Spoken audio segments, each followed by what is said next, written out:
តោះ hello សួស្តីគ្នាយើងថ្ងៃនេះចំណាយ5000ពេជ្រទៅអាប់យកស្នប់2គ្រាប់យកមិនចាំមើលចំណាយ5000ពេជ្រអាប់យកមិនបានអត់ឥឡូវកុំសង្ស័យច្រើនគ្នាយើងចូលមើលវីដេអូនេះថា5000ពេជ្រអាប់ពី level 5ដល់ level 7អត់ប្រហែលជាមិនអាចទេព្រោះអីវាស៊ីពេជ្រច្រើនណាអាប់ក៏ភ្លើងម្ដាមចំណាយអស់រាប់ពាន់ពេជ្រតែឥឡូវយើងទិញនេះសាក5ឥ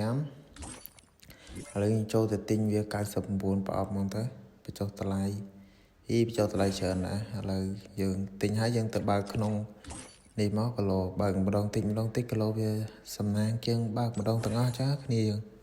បាន38អត់ស្អីចំណេញទេគ្នាយើងបានតិចចេះបើចូលអា1000នោះមកលយឥឡូវខ្ញុំបើកទៀតបាន56ឥ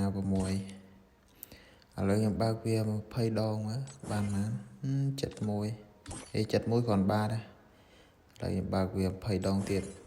69តិចចាំមិញប៉ុណ្ណាឥឡូវយើងបើកវា10បាន5បាន17ហ្នឹងងាប់ហើយបានតិចវិញគ្នាយើងបើក34 20អប់ហើយឥឡូវយើងបើកវា5បាន17គាត់បើកទៅបើកវា5ទៀត16ជឿ Free Fire បើក5ទៀត17ហើយបើកទាំងអស់99ប្រអប់បាន366ប៉ុណ្ណឹងចំណេញឯខាទៅបែរជាចំណេញហ្នឹងប៉ុណ្ណឹងបានច្រើនដែរឡើងចូលមកអាប់អូខ្វះទៀតខ្វះយើងទៅទិញថែមទៀតទិញ1000ពេជ្រជាងទៀតបើកយកប្រហើយបាន186ហ្នឹងឥឡូវគ្រប់ហើយមើលទៅគ្រប់ហើយ